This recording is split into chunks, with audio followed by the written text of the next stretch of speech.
Alors, le salaire minimum à 1700 euros, c'est 21% d'augmentation du salaire brut quand le Front de gauche arrive au pouvoir. On nous dit c'est énorme, c'est pas possible, etc. Rappelons qu'en 1968, les accords de Grenelle, par exemple, le SMIC a été augmenté de 35% d'un coup. Voilà. Et ça n'a pas cassé la croissance, l'activité de l'économie française, ça n'a pas ruiné les entreprises, pas du tout. Il est vrai qu'elles étaient à l'époque dans un contexte de développement de l'activité de prospérité. On est dans un contexte de crise et de récession. C'est précisément pourquoi il ne faut jamais évaluer une mesure ponctuelle proposée par un programme indépendamment de l'ensemble de sa politique. L'ensemble du programme du Front de gauche est un programme qui va réinjecter pour près de 200 milliards d'euros d'investissement productif dans ce pays. Et donc qui vont provoquer évidemment un redémarrage massif de l'activité de l'emploi. Dans ce contexte-là, le fait de distribuer entre 15 à 30 milliards d'euros de salaires supplémentaires dans l'économie, 15 à 30 milliards selon que les effets de répercussion des bas salaires sur les salaires juste au-dessus un peu en dessous de la moyenne seront importants ou pas, eh bien, il faut bien comprendre que ça n'est pas qu'un coût pour les entreprises, c'est en même temps un revenu immédiatement dépensé et donc il y a autant de chiffre d'affaires pour les entreprises et de débouchés. Donc sur le cadre macroéconomique global, ça fonctionne.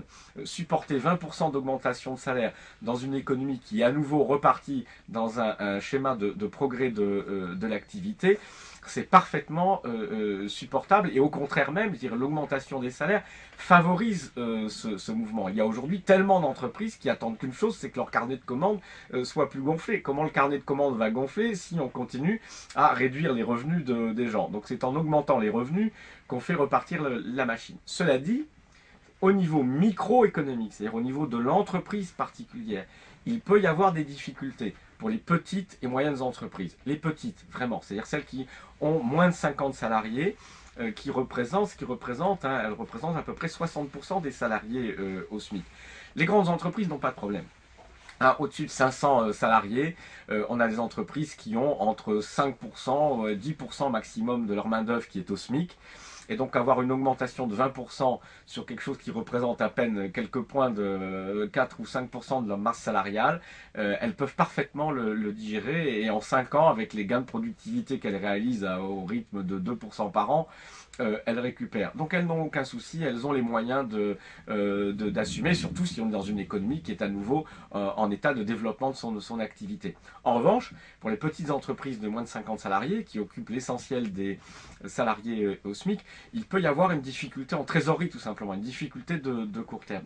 Alors évidemment, comme on est des gens sérieux et qui sommes attentifs à cette question, nous le ferions de telle manière que cela ne coûte strictement rien pour ces petites et moyennes entreprises de moins de 50 salariés pendant un certain nombre d'années. Comment c'est possible? Comment on peut opérer un transfert, soit un transfert sous forme fiscale ou sociale, selon qu'elles ont des bénéfices imposables, selon le niveau de cotisation sociale qu'elles payent. Donc des formes d'aide à ces petites entreprises. Avec quels moyens? C'est pas compliqué, puisque nous supprimons l'essentiel des niches fiscales qui profitent aux grosses, aux grandes entreprises, aux actionnaires, aux dividendes. Il faut bien comprendre que une seule niche fiscale, par exemple celle qui concerne les règles de consolidation des bilans et des comptes entre les filiales d'une société mère et qui permet d'optimiser et de payer moins d'impôts sur les sociétés, rien que ça coûte 20 milliards d'euros par an à la France. Or, le coût de l'augmentation du SMIC pour les petites entreprises de 50 salariés, c'est entre 7 et 10 milliards selon les effets de répercussion. Eh bien, ça ne leur coûtera rien. Si ça coûte 10 milliards, si ça coûte 15 milliards, ces 15 milliards seront payés parce que nous récupérerons sur les niches fiscales, sur les grosses et les grandes entreprises. C'est la solidarité entre les grandes et les petites. Et donc, il y aura des mesures comme ça d'accompagnement.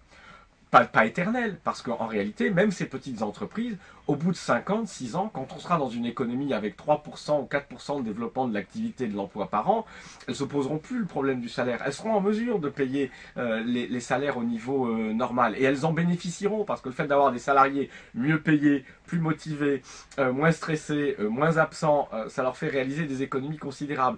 Et puis le fait d'avoir une masse salariale qui a plus d'argent, et donc qui va dépenser, qui va acheter les services que produisent les entreprises de services, ça profite à tous.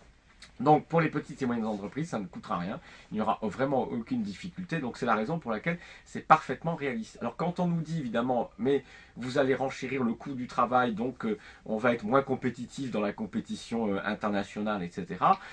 D'abord il faut savoir qu'en termes de coût de travail, la France aujourd'hui, contrairement à ce qu'on dit, est à un niveau de compétitivité tout à fait acceptable en Europe. Elle est juste un peu, son coût unitaire du travail est juste un petit peu en dessous même de la moyenne de l'Union européenne. Pourquoi? Parce qu'on a le travail le plus productif du monde.